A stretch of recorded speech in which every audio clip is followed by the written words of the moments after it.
வணக்கம். ஆன்மீக செய்திகள். கார்த்திகை மாதம் தொடங்கினாலே ஐயப்ப பக்தர்கள் மாலை அணிந்து சபரிமலை விரதம் தொடங்கி விடுவது வழக்கம். கார்த்திகை மாதம் துவங்குவதற்கு முன்பே காஞ்சிபுரம் ஸ்ரீ நவதுர்கை அம்மன் கோயிலில் ஸ்ரீ சபரிகிரி வாசன் பக்த ஜனாசபா ஐயப்ப பக்தர்கள் மாலை அணிந்து ஐயப்பன் பஜனையில் ஈடுபட்டனர்.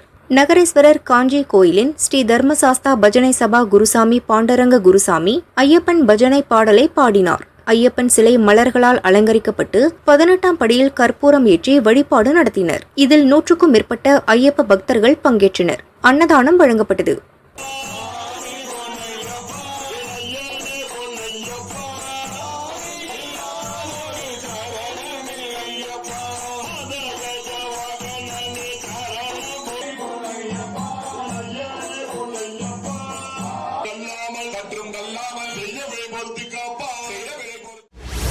நூற்றி 8 திவ்ய தேசங்களில் ஒன்றான மயிலாடுதுறை திரு இந்தலூர் பரிமள ரங்கநாதர் கோயில் பிரசித்தி பெற்றது.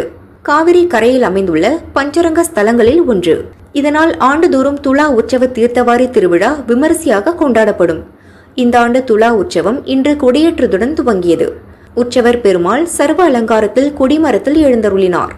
கொடிமரத்திற்கு 16 வகை வாசனை திரவியங்களால் அபிஷேக அலங்காரம் செய்யப்பட்டது. வேத மந்திரம் முழங்க கருட சின்னம் பொறிக்கப்பட்ட கொடிப்பட்டம் கொடிமரத்தில் ஏற்றப்பட்டது. விழாவின் முக்கிய நிகழ்ச்சியாக கருட சேவை நவம்பர் 11ஆம் தேதி மற்றும் திருத்தேர் வைபவம் 16ஆம் தேதி நடைபெறும். அதைத் தொடர்ந்து பெருமாள் காவிரி கரைக்கு எழுந்தருளியதும் தீர்த்தவாரி நடைபெறும். திரளான பக்தர்கள் கொடியேற்றத்தில் கலந்து கொண்டு கோவிந்தா கோஷம் முழங்க சுவாமி தரிசனம் செய்தனர்.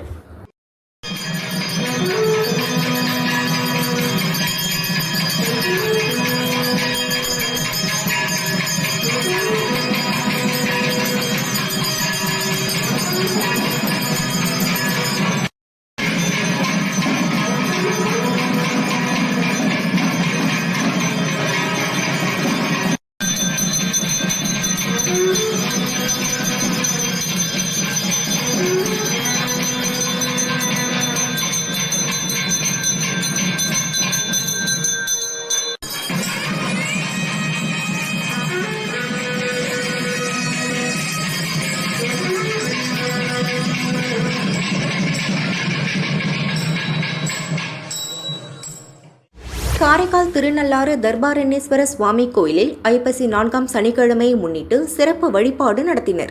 சனீஸ்வர பகவானுக்கு நல்லெண்ணெய் காப்பு சாற்றி மஞ்சள், பால், சந்தனம் உள்ளிட்ட 16 வகை வாசனை திரவியங்களால் அபிஷேகம் செய்தனர். பின்னர் வெள்ளி கவசம் சாற்றி சிறப்பு புஷ்ப அலங்காரத்தில் சனீஸ்வர பகவான் அருள் பாலித்தார். மகா தீபாரதனை காட்டப்பட்டது. ஆயிரக்கணக்கான பக்தர்கள் நல திருத்தத்தில் புனித நீராடி எல் தீபமேற்றி நேர்த்திக்கடன் செலுத்தினர். லட்சக்கணக்கான பக்தர்கள் அதிகாலை முதல் நீண்ட வரிசையில் நின்று சுவாமி தரிசனம் செய்து மனமுருகினர்.